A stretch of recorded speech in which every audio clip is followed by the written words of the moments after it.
Dessous, directeur par intérim du bureau pays de l'OIT pour Madagascar, les Comores, Seychelles et Maurice, qui a bien voulu être parmi nous, mais malheureusement, par ses multiples obligations, il m'a chargé de vous délivrer son message.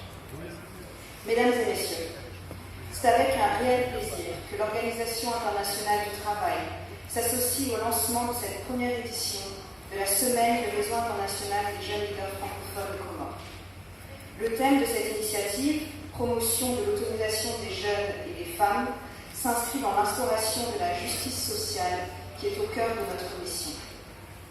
En effet, le thème choisi cadre avec la première priorité inscrite dans le programme pays pour le travail décent qui porte sur la promotion et la gouvernance de l'emploi, ainsi que l'effet 1 de l'UNDAF intitulé « D'ici 2021, les populations, surtout les plus défavorisées, mettent en œuvre des activités économiques durables, novatrices, inclusives, diversifiées, génératrices de revenus et d'emplois décents. » Les jeunes d'aujourd'hui construisent les fondations pour les économies et les sociétés de demain. Ils constituent le principal capital humain du développement durable et avec les appuis appropriés, ils apportent l'employabilité, l'énergie, le talent et la créativité nécessaires pour devenir des travailleurs productifs et des entrepreneurs innovants. Ils sont également des agents de changement et de paix. Les jeunes constituent donc la force de notre société et l'avenir de notre pays. Le thème répond également à notre préoccupation dans un contexte d'environnement qui n'est pas toujours favorable à l'épanouissement réel des jeunes. Le manque d'opportunités d'emploi décents, la faiblesse des systèmes d'appui cohérents et adaptés aux réalités, ainsi que d'autres facteurs tels que la dégradation de l'environnement, rendent nos jeunes extrêmement vulnérables. L'autonomisation des jeunes et des femmes se présente donc comme un impératif et ne pourra être atteint sans une vision centrée sur la création d'emplois décents. L'agenda 2030, auquel tous les pays membres de l'ONU, y compris les Comores, se sont engagés témoigne de cet impératif. Plus particulièrement par rapport à l'emploi et à l'entrepreneuriat des jeunes, l'ODD 8, croissance inclusive et travail décent, appelle les décideurs politiques et toutes les parties prenantes à prendre en considération le travail décent dans toutes ses dimensions pour résoudre les problématiques liées au développement social, économique et environnemental. Dans ce cadre, une action intégrée est fortement encouragée pour le respect des droits, la création d'emplois et de revenus, l'accès à la protection sociale, l'instauration d'une dynamique de dialogue social comprenant le gouvernement, les travailleurs, les employeurs et les jeunes eux-mêmes. Et c'est justement dans ce sens que l'Organisation internationale du travail voudrait témoigner ici de son soutien aux interventions en faveur des jeunes et des femmes pour la promotion effective du travail décent. Mesdames et messieurs, la crise de l'emploi des jeunes frappe de plein fouet tous les pays dans le monde. Selon le rapport sur les tendances mondiales de l'emploi des jeunes, le taux de chômage mondial des jeunes en 2017 est de 13,1%. 3 sur 4 de ceux qui sont employés travaillent dans l'économie informelle. L'emploi informel est l'une des principales causes de la forte incidence de travailleurs pauvres parmi les jeunes, 16,7%. Un nombre important de jeunes ne sont ni employés, ni scolarisés, ni en formation. Plus d'un cinquième des jeunes sont dans cette situation, 3 sur 4 étant des femmes. Les Comores n'échappent pas à ces problèmes. La population est très jeune, car près de 42% à moins de 15 ans et 20% entre 15 et 24 ans.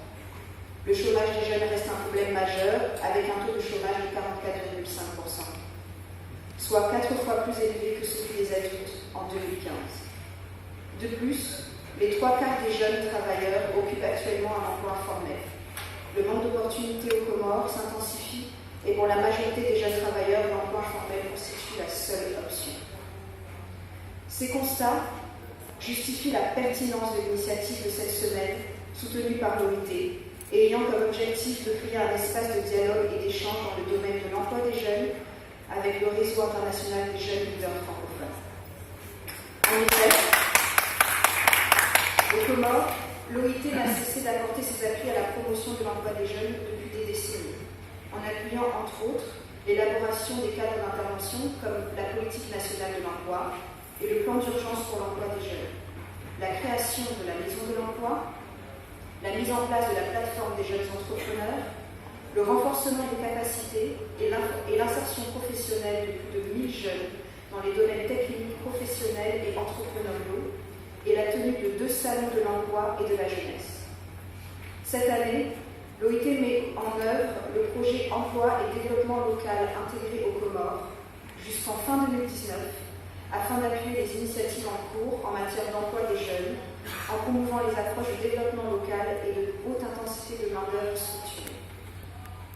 J'estime que cet événement donnera l'opportunité aux jeunes, aux acteurs du monde du travail, à toutes les parties prenantes du développement de se concerter pour que les jeunes deviennent vraiment des leaders responsables de leur avenir à travers les échanges d'expériences, qu'ensemble, tous les acteurs ici présents puissent arriver à définir des voies à suivre pour instaurer un partenariat socio-économique et culturel, que les activités organisées tout au long de cette semaine puissent renforcer les capacités professionnelles et techniques des jeunes et des femmes en matière d'entrepreneuriat, de création d'emplois décents, et que les stratégies de pérennisation viables des acquis de cette édition soient identifiées ensemble. Aux jeunes, je vous encourage à valoriser cette initiative pour prendre en main votre avenir. Plusieurs activités et thèmes de formation pertinents seront développés durant la semaine. Ils vont vous donner une base pour acquérir de nouvelles connaissances ou renforcer votre capacité. Mais plus important encore, les relations établies dans le cadre de cet événement pourront vous ouvrir des opportunités de développement, d'amélioration de votre savoir-faire et savoir-être pour un meilleur accès aux emplois décents. Je tiens à affirmer que l'Organisation internationale du travail conjugue ses efforts avec tout le système des Nations Unies pour la réussite de cette initiative et confirme sa disponibilité à apporter les appuis techniques nécessaires pour ce faire. Mesdames et messieurs, pour terminer mon allocution, je tiens à féliciter Madame la ministre de la Jeunesse, des Sports, de l'Emploi, de l'Insertion professionnelle, des Arts et de la Culture d'avoir soutenu cette initiative.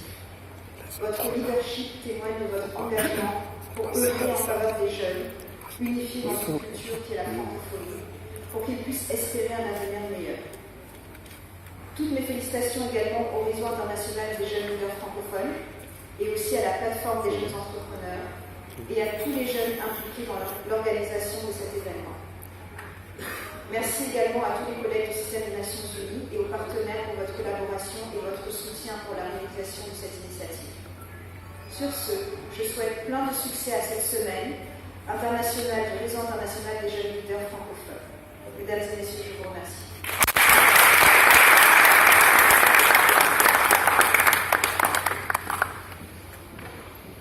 Merci Madame la représentante.